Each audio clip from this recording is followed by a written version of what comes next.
Hi everyone, welcome to my final reflection for the MMP. As far as my objectives are concerned for my proposal, I did fulfill the purpose, which was to incorporate multimedia into my unit for Romeo and Juliet. The assignment does teach students how to use the internet successfully for research. Prior to their web quest, we will be discussing how to find reliable scholarly websites, and I will be providing examples of those for them through the web quest. Students will also practice using language of persuasion to market a product. I did create a web page for my ninth grade classes and a complete web quest focusing on the background to Romeo and Juliet.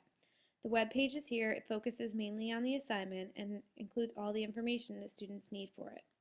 The web quest is here, and all the information in the assignment is here. The process I'll show you since it's the most involved. It has the entire assignment step by step with all the sites the kids will use. The evaluation page was also part of my proposal. It includes the rubric. I'll pull that up for you. The rubric is complete. The first part of the project is a letter the kids have to write that's persuasive, and I am really happy with all the categories that I came up with and the way the rubric came out. The second part of the rubric is the proposal video. That's the multimedia portion of the project. And again, I'm very happy with the way the rubric came out. Without this course, I would have never even known how to make a rubric for a project like this. So I feel really good about what I completed for that. I did not end up using GarageBand as I had originally planned to make podcasts for instructional information for the kids. I did meet the objective though for making tutorials. I just decided in the end to use screencasts.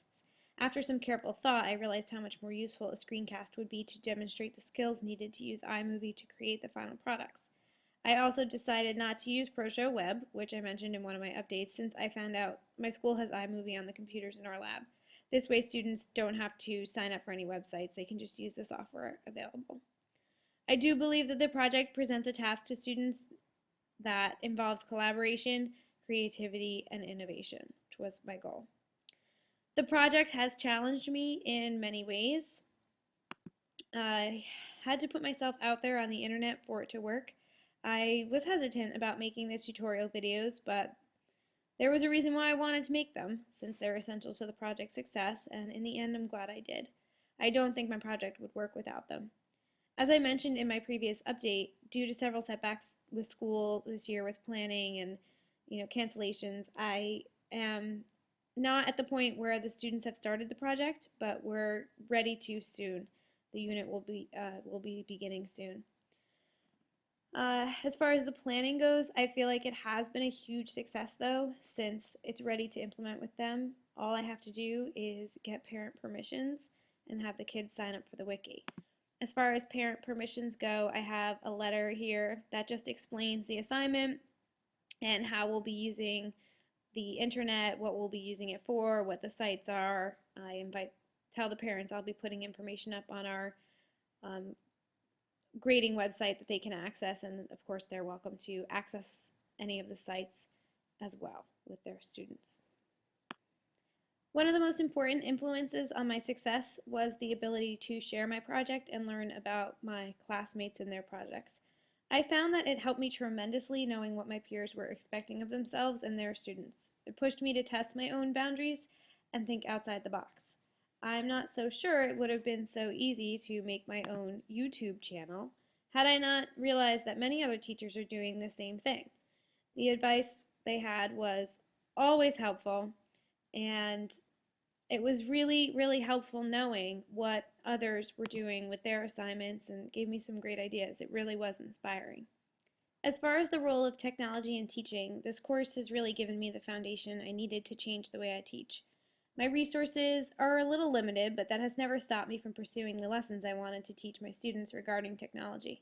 In fact, I know I could push and fight for the resources I need, but I never could find the argument to support what I needed. Now I have that. I look at technology as a tool rather than just a vehicle. I'm starting to understand that the generation gap between me and my students can only be closed by integration of the literacy tools I know students will always need and the new ways that they communicate and learn. Information is always at their fingertips. Why fight that? Now I use it. Something as simple as changing my philosophy on cell phones in the classroom has really helped me this semester. Before, they were always taboo in my classroom. Now, I look at them as useful tools. I talk to my students about how to use them appropriately and what's respectful and disrespectful with them. We talk about literacy with them, and they've no longer become evil distractor machines. And I have this blog up because it was one that I wrote about accepting students' need for music and how simple something like allowing them to listen to their iPods can change the environment. And I really think that those simple changes we make and acceptances do make a difference. They're not these evil distractor machines anymore. Creating this project retaught me something I already knew, that great lessons take a lot of careful planning and time.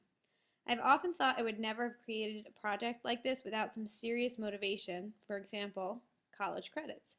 Unfortunately, there is not always enough time, and I'm not just saying that as an excuse. In order to devote time to something like this, something else has to give. And while other things have this semester, I feel really good about what I did accomplish. With that, I've also gained a serious foundation of knowledge and skills for making lessons like this in the future. And I have discussed what that plan for the future is like in one of my recent posts to Thinkfinity here.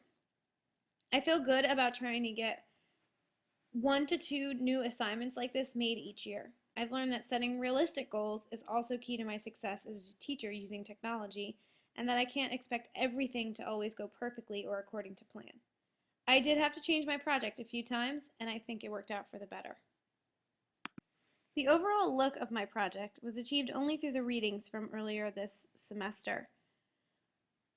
Everything on my wiki is more cohesive than I ever would have made them before. I tried my best to keep my site simple and clean using sightlines, one color family, easy to read fonts, and tried to make my rubric as easy to read and appealing as possible. All of this was experimented with on my blog.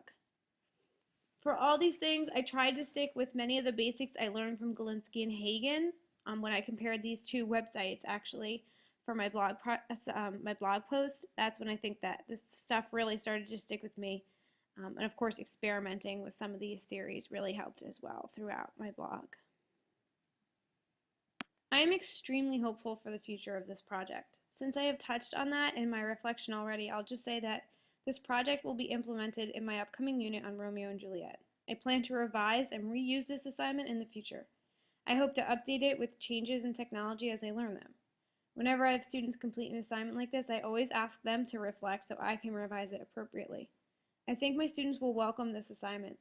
They are never really thrilled about doing work, but when it is broken down and we can work on it together, they are usually more willing to complete it.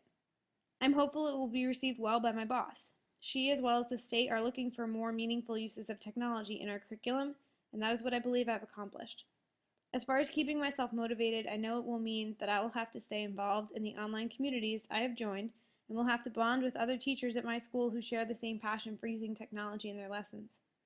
This week's reading really struck me when I read what Nieto said about teaching communities and the emotional stuff that makes teachers resilient.